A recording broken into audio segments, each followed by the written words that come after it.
And KVGC News Time is now 7 minutes after the hour. Welcome to a look at the news for a Thursday. It's the second day of May for 2019.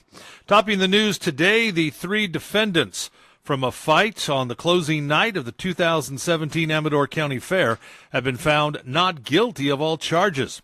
Victoria King, Justin Yarborough, and Cameron Crocker were all found not guilty on felony charges of assault likely to produce great bodily injury and battery with serious bodily injury by Judge James Garbolino.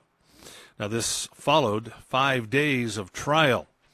The charges stem from a confrontation on the evening of July 30th, 2017, between the defendants and Michael Blake in the fair's livestock area, which left Blake with a broken leg. Following 2 days of jury selection, the defense elected to have a judge trial. Testifying for the prosecution, Blake said that the three had attacked him without provocation, while the defense team maintained that their clients had only acted in self-defense when an argument between Blake and Yarborough turned physical. Witnesses for both sides painted a confused picture of the incident, with no one outside the four involved seeing the whole event. The speed and confusion of the fight, as well as the amount of time that had passed, meant witnesses varied greatly in their description of what happened in both large and small details.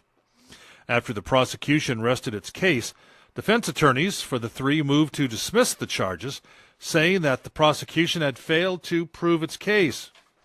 Judge Garbolino at that time agreed in part, declaring Crocker not guilty and King guilty of only misdemeanor assault. Then, following an afternoon of presentation by the defense attorney, Judge Garbolino declared Yarborough not guilty of both charges and dismissed the remaining charges against King. And Amador County fire crews rolled to a reported wildland fire in the Fiddle Town area yesterday. The fire first reported just before 1:30 off View Circle in Lodestar. When units arrived, they found an escape control burn and within minutes had it contained only a small spot of 10 by 10. CAL FIRE does remind us that anybody burning must abide by the rules on their permit, and as the vegetation dries out, it becomes increasingly important that piles are closely monitored. There are currently no burn hour restrictions. However, a transition to night burning may occur as conditions change. Burn permits are available at any CAL FIRE station or online at CAL FIRE's website. And a vehicle malfunction is being investigated as the cause of 4 fires in Calaveras County yesterday afternoon. CAL FIRE, Calaveras Consolidated Firefighters, and Lyndon Peters Fire responded to a series of vegetation fires along the Highway 26 corridor in the Jenny Lind area. While the fires are under investigation, CAL FIRE reports it appears they were started from a faulty catalytic converter on the same vehicle. The largest of the fires was over 2 acres. If anyone may have witnessed anything unusual while following a vehicle along Highway 26 yesterday, such as sparks or hot metal pieces coming from the vehicle, please contact the CAL FIRE San Andreas office. And Civil War buffs will have a heyday this weekend here in Jackson.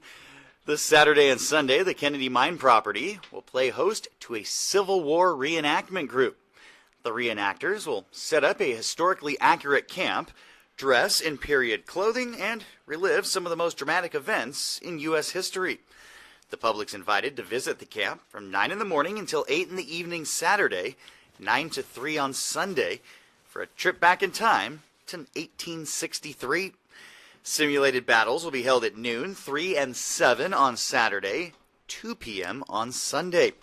Tickets are available at the event, or you can pick up pre-sale tickets through the Amador Council of Tourism, Chamber of Commerce, Hine & Company, and Kennedy Mine. For more information, visit kennedygoldmine.com. And folks, the location of the Chamber of Commerce, if you are not aware, the Chamber has moved. They are now there at Ridge Road, Sutter Hill, Lower Ridge.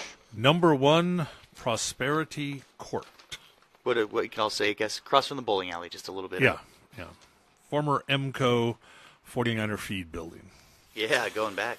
Well, again, we want to remind everybody a bit of a traffic tie-up in Jackson tomorrow. This will be all day tomorrow, and it will be in front of the Ledger Dispatch building as crews, Campbell Construction, Jackson Rancheria, and City of Jackson do some restoration of Water Street.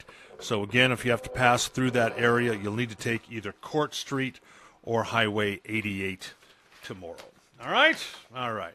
And that's a look at local news on a Gold Country Thursday morning. Coming up, Chris Carlton from the Senior Center at about 7:40.